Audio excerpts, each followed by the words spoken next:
আপোনালোকে চৰকাৰী ঘৰ পাইছে নেকি? প্ৰধানমন্ত্ৰী আৱাস যোজনা গ্ৰামীণৰ ঘৰ পাইছে নেকি?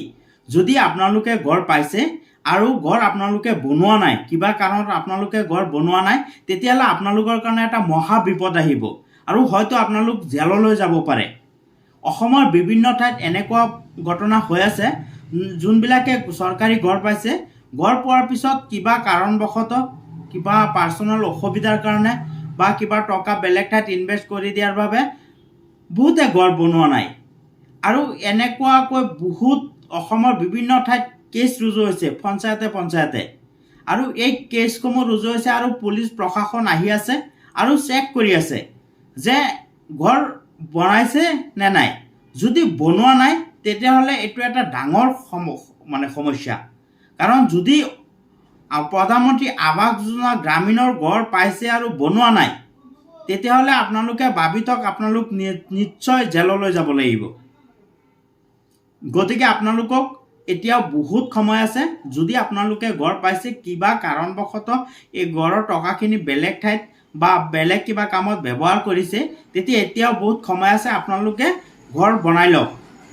যিহেতু আপোনালোকক চৰকাৰে ঘৰৰ কাৰণে পইচা দিছে, সেই ঘৰটো আপোনালোকে বনাওক, নহ'লে আপোনালোকৰ এটা ডাঙৰ বিপদ আহিব পাৰে। সেইবাবে আপোনালোকক কৈছোঁ যে অসমৰ বিভিন্ন ঠাইৰ মানুহে কেছ ৰুজু কৰিছে আৰু বিভিন্ন পঞ্চায়তত কেছ ৰুজু হৈছে। আৰু যোনে ঘৰ পাইছে, ঘৰ বনোৱা নাই, সিহঁতৰ তাত প্ৰশাসন গৈ চাই আছে, চালি জাৰি চাইছে। যদি ঘৰ বনোৱা নাই তেতিয়াহ'লে 10 দিনৰ সময় দিছে, মাত্ৰ 10 দিন। 10 দিনৰ ভিতৰত ঘৰটো কেনেকৈ বনাব? 10 দিনৰ সময় দিছে, মাত্ৰ 10 দিনৰ ভিতৰত যদি ঘৰ নবনায় তেতিয়াহ'লে জেললৈ যাব লাগিব।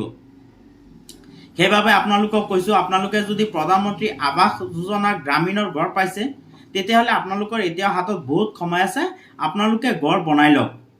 আৰু চৰকাৰৰ যাতে অসুবিধা নহয়, আপোনালোকক ঘৰ এটা দিছে যে চবেই ঘৰ প্ৰাপ্য বা চবেই ঘৰ পায়, যাতে এটা পকা ঘৰত চবেই থাকিব পাৰে, সেইবাবে চৰকাৰে ঘৰ দিছে। আৰু আপোনালোকে সেই ঘৰ নবনাই যদি বেলেগ কামত ব্যৱহাৰ কৰিছে, তেতিয়াহ'লে এইটো অপৰাধ কৰিছে আৰু আপোনালোকৰ এই অপৰাধত হয়তো আপোনালোকে জেললৈ যাব পাৰে। সেইকাৰণে আকৌ কৈছোঁ, আপোনালোকক ঘৰ যদি পাইছে তেতিয়াহ'লে এতিয়া বহুত সময় আছে, আপোনালোকে ঘৰ বনাই লওক। আৰু ভিডিঅ'টো বহুত শ্বেয়াৰ কৰক, যাতে সকলো অসমবাসী ৰাইজৰ ঘৰে ঘৰে গৈ ভিডিঅ'টো যায়। তেতিয়াহ'লে গোটেই মানুহখিনিয়ে গম পাব। ইমানে শ্বেয়াৰ কৰিব, তেতিয়াহ'লে মানুহবিলাকে গম পাব। আৰু যদি বনোৱা নাই, তেতিয়াহ'লে আপোনালোকৰ এই ভিডিঅ' শ্বেয়াৰৰ যোগেদি হয়তো কোনোবাই ঘৰ বনোৱা নাই, তেতিয়াহ'লে বনাই ল'ব, নহ'লে চৰকাৰে ইয়াৰ কঠোৰ ব্যৱস্থা গ্ৰহণ কৰিব। সেইবাবে আকৌ কৈছোঁ, যদি আপোনালোকৰ চৰকাৰী প্ৰধানমন্ত্ৰী আৱাস যোজনা গ্ৰামীণৰ ঘৰ পাইছে, তেতিয়াহ'লে আপোনালোকে যিমান সোনকালে পাৰে বনাই লওক। তেতিয়া আপোনালোকৰো ভাল হ'ব, কোনো অসুবিধাৰ সন্মুখীন নহয়। আৰু নহ'লে যদি প্ৰশাসন আহে, তেতিয়াহ'লে আপোনালোকৰ বহুতো অসুবিধাৰ সন্মুখীন হ'ব লগা হ'ব। কাৰণ 10 দিনৰ সময় দিছে, মাত্ৰ 10 দিন। 10 দিনত কেনেকৈ এটা ঘৰ বনাই কমপ্লিট কৰিব? আপোনালোকে এতিয়াৰ পৰা যদি বনোৱা, আপোনালোকৰ কোনোবা ঠাইত হয়তো যোৱা নাই প্ৰশাসন বা কেছ এতিয়ালৈকে হোৱা নাই, যদি এনেকুৱা আপোনালোকৰ প্ৰব্লেম হোৱা নাই, তেতিয়া আপোনালোকে যে নিশ্চিত নহ'ব যে আপোনালোকৰ তাত নাযাব, হয়তো আপোনালোকৰ তাতো যাব। সেইবাবে আপোনালোকে ঘৰটো যিমান সোনকালে পাৰে বনাই ল'ব, তেতিয়াহ'লে আপোনালোকৰ এটা ভাল হ'ব, আপোনালোকৰ কাৰণে এটা আপোনালোকৰ মংগল হ'ব। এইখিনি আছিলে আজিৰ ভিডিঅ'টো। কাৰণ বহুত নিউজ পাই আছোঁ, খবৰ পাই আছিলোঁ যে বিভিন্ন ঠাইত কেছ ৰুজু হৈছে আৰু 10 দিনৰ প্ৰশাসনে সময় দিছে। যদি ঘৰ বনোৱা নাই তেতিয়াহ'লে 10 দিনৰ ভিতৰত বনাব দিছে। সেই নিউজটো পাই মই ভাবিলোঁ যে আপোনালোকৰ লগত ময়ো শ্বেয়াৰ কৰি দিওঁ কথাটো, যে সকলোৱে গম পায় বস্তুটো।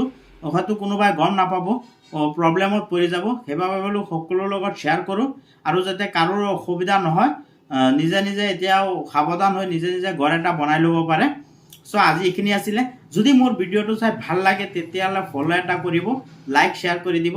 তেতিয়া মনত উৎসাহ বাঢ়ে আৰু নতুন নতুন তথ্য আপোনালোকক দিবলৈ চেষ্টা কৰিম। আজি ইমানখিনি আছিলে। Thank U.